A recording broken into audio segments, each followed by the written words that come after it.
एक रात गांव का सबसे बहादुर लड़का जिसका नाम अर्जुन था, वो चीखते चिल्लाते हुए घर से बाहर निकला और बोला था, जंगल से आवाज़ें आ रही है, कोई तो भी मेरा नाम ले रहा है, कोई मुझे बुला रहा है। लोगों ने सोचा अर्जुन पागल हो गया है, लेकिन दूसरे ही दिन और 3 लोगों ने वही चीखें रात को सुनाई दी थी और बात कर रहे थे। फिर अर्जुन ने बड़ा ही साहस दिखाया और अपने दोस्त रोहन को लेकर वो जंगल के रास्ते पे चल पड़ा। बहुत हवाएं चल रही थी। जंगल की रात अचानक से सब अंधेरा हो गया, पूरी रोशनी चली गई। दोनों बहुत घबराने लगे।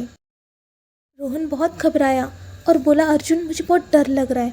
तभी उस वक्त उन दोनों को एक कुटिया दिखी और उस कुटिया की तरफ वो धीरे धीरे चल पड़े। अंदर से रोशनी आ रही थी। अंदर दोनों जैसे ही गए, दोनों को एक शीशा दिखा जिसमें अर्जुन को अपनी खुद की परछाई दिख नहीं रही थी। तभी रोहन बहुत चौंक गया और बोला, मुझे बहुत डर लग रहा है। ये तो वही अदीरा की जादुई शीशा दिख रहा है जिसमें किसी की परछाई दिखती नहीं है। वो बोल रहा था, अर्जुन यहाँ से बाहर चलते हैं, लेकिन अर्जुन बोला, नहीं, यहाँ तक आए हैं तो हम सब ख़त्म करके ही जाएंगे।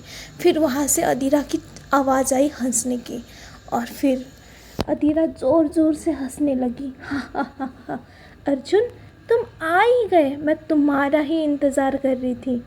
आखिरकार तुम अब अपनी मौत लिखने चले आ ही गए। अर्जुन बोला, मैंने तुम्हारा क्या बिगाड़ा?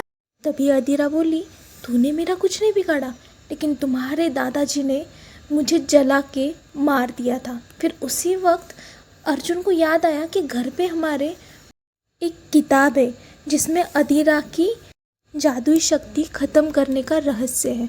फिर उसको वो सब बातें याद आई और फिर अचानक से अदीरा ने उसको शीशे में कैद कर लिया और ज़ोरों ज़ोरों से हंसने लगी।